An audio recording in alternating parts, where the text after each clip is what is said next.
अस्सलाम वालेकुम वरहमतुल्लाहि वबरकातुहू। मदन आतिश का हाजिर होना इसलिए हुआ है, आज 20 अप्रैल 2025 है।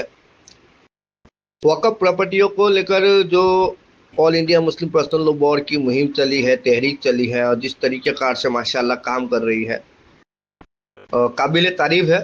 लेकिन अभी भी उसमें बहुत सारी तब्दीली लाना ज़रूरी है और बहुत सारे कामों को और मज़ीद डेवलप करना ज़रूरी है।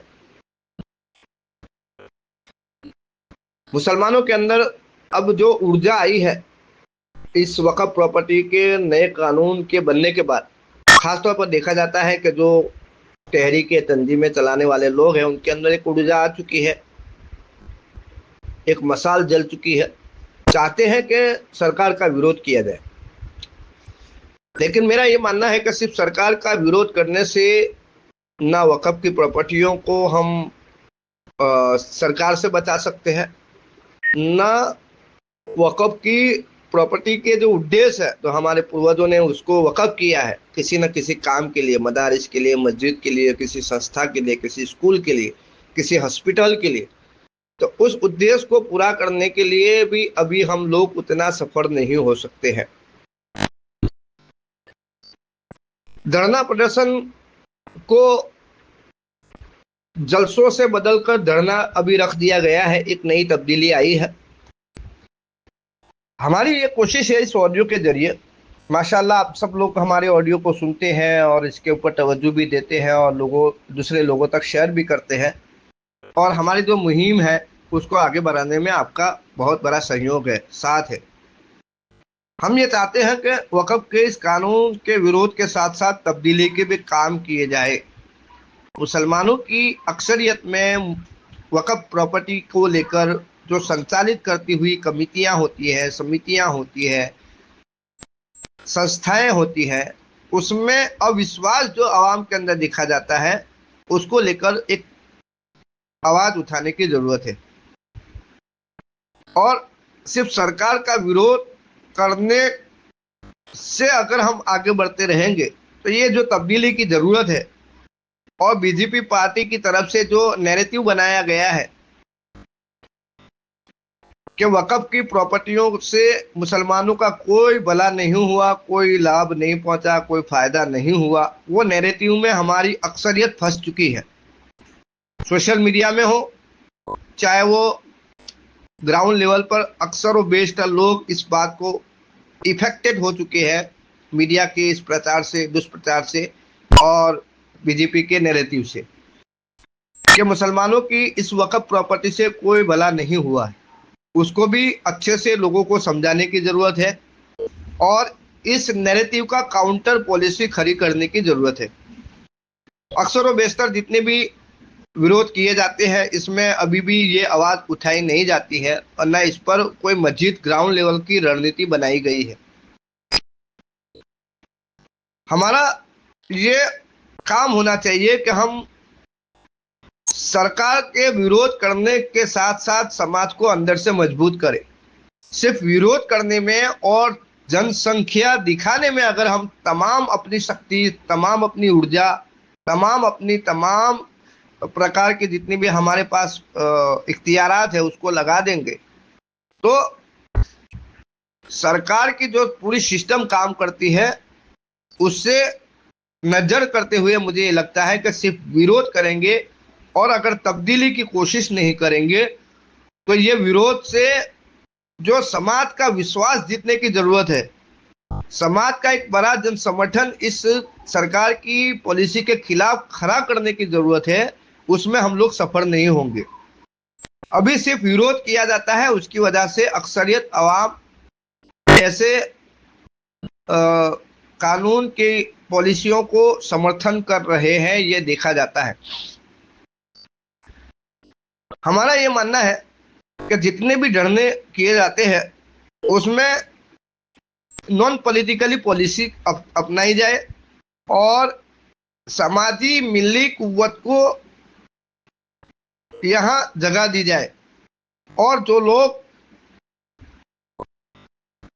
इस मूवमेंट के माध्यम से समाज में बेदारी ला सकते हैं। ऐसी सलाहियतमंद व्यक्तियों को तराशा जाए, तलाशा जाए और उसके माध्यम से इस वक़्फ़ के कानून को लेकर, और खास तौर पर हमारे गुजरात में यूसीसी का भी एक मसला है, उसको लेकर एक एनर्जी उभारने का काम किया जाए ग्राउंड लेवल पर। हम सिर्फ शहरी क्षेत्र में सिर्फ विरोध करेंगे तो लोगों की यह जहनियत बनी चुकी है कि हमारे क्षेत्र में हमारे लोगों ने विरोध कर दिया है तो अब हमें कुछ करने की ज़रूरत नहीं है।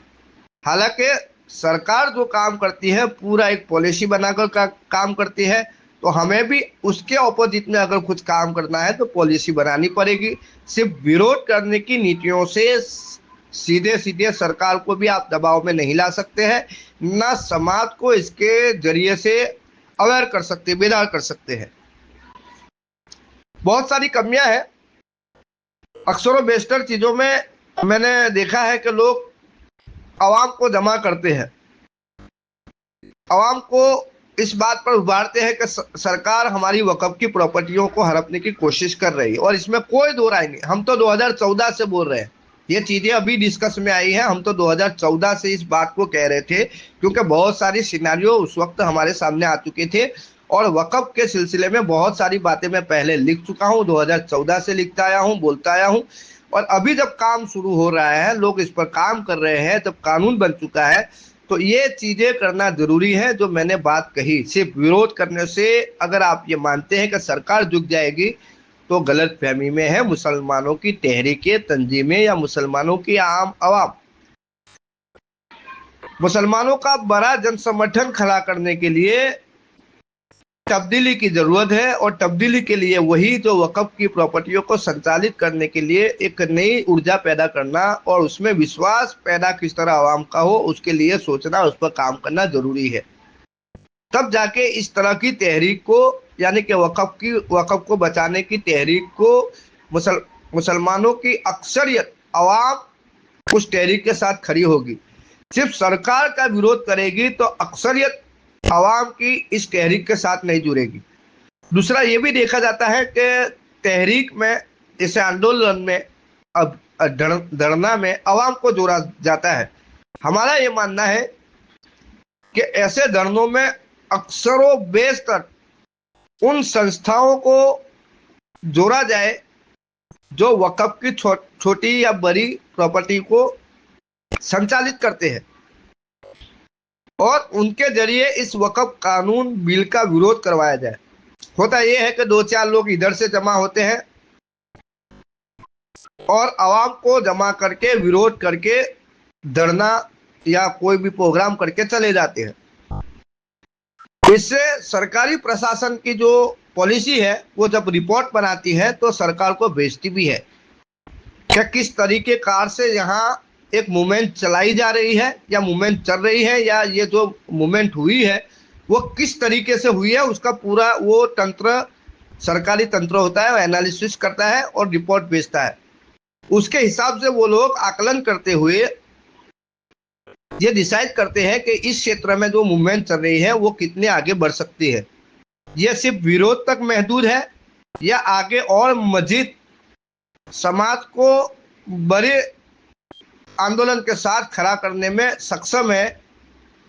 अगर ऐसे डरने, ऐसे कैपेबिलिटी नहीं दिखाते हैं और ऐसी पॉलिसी नहीं बनाते हैं तो सरकार को ऐसे विरोध से कोई रत्ती बराबर फर्क पड़ने वाला नहीं है।